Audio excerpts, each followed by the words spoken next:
दोस्तों, मध्य प्रदेश की गुना शिवपुरी लोकसभा सीट पर कुछ दिलचस्प सियासी समीकरण अब बनते नजर आ रहे हैं और भाजपा ने केंद्रीय मंत्री ज्योतिरादित्य सिंधिया को यहां से उम्मीदवार अब बना दिया है। और ऐसे में राजनीतिक हलकों में चर्चाएं चल रही है कि सिंधिया के सामने कांग्रेस अपने सबसे बड़े नेता दिग्विजय सिंह को चुनावी मैदान में उतार सकती है। और मुख्य बात यह है कि दिग्विजय सिंह ने भी इन संभावनाओं को पूरी तरह से खारिज नहीं किया है। ऐसे में अगर दिग्विजय सिंह और ज्योतिरादित्य सिंधिया गुना शिवपुरी लोकसभा सीट पर आमने सामने आते हैं तो लोकसभा चुनाव में मुकाबला सबसे दिलचस्प हो सकता है। ग्वालियर पहुंचे पूर्व मुख्यमंत्री और कांग्रेस के नेता दिग्विजय सिंह से जब गुना शिवपुरी लोकसभा सीट पर ज्योतिरादित्य सिंधिया के खिलाफ चुनाव लड़ने का सवाल किया गया तो उन्होंने कहा कि हम तो कांग्रेस के एक साधारण से कार्यकर्ता हैं। पार्टी जो निर्देश करेगी उसका पालन किया जाएगा और सब कुछ पार्टी तय करती है।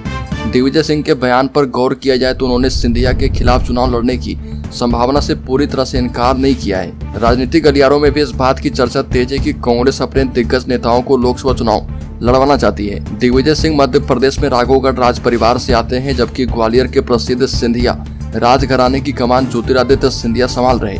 ऐसे में ग्वालियर, चंबल समेत मध्य प्रदेश में लोग दिग्विजय सिंह को राजा साहब और ज्योतिरादित्य सिंधिया को महाराज कहकर बुलाते हैं। यही वजह है कि जब दोनों के बीच चुनाव लड़ने की बात उठी तो सियासी गलियारों में यह चर्चा तेजी से हो रही है कि इस बार लोकसभा चुनाव में राजा और महाराजा आमने सामने हो सकते हैं, क्योंकि भारतीय जनता पार्टी ने सिंधिया को गुना लोकसभा सीट से उम्मीदवार बनाया है।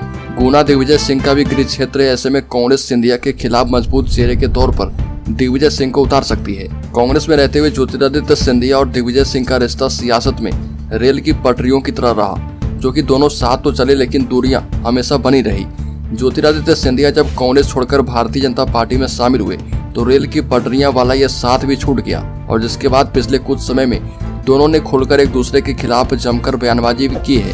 हालांकि दोनों राज परिवारों का राजनीति में लंबा इतिहास रहा है, लेकिन खुलकर कभी दोनों एक दूसरे के खिलाफ चुनाव नहीं लड़े हैं। लेकिन पहली बार दोनों के चुनाव में आमने सामने आने की जोरदार चर्चा है। तो दोस्तों, इस खबर में इतना ही। मध्य प्रदेश से संबंधित हर एक न्यूज को पाते रहने के लिए सब्सक्राइब करें और बेल आइकॉन जरूर दबा लें।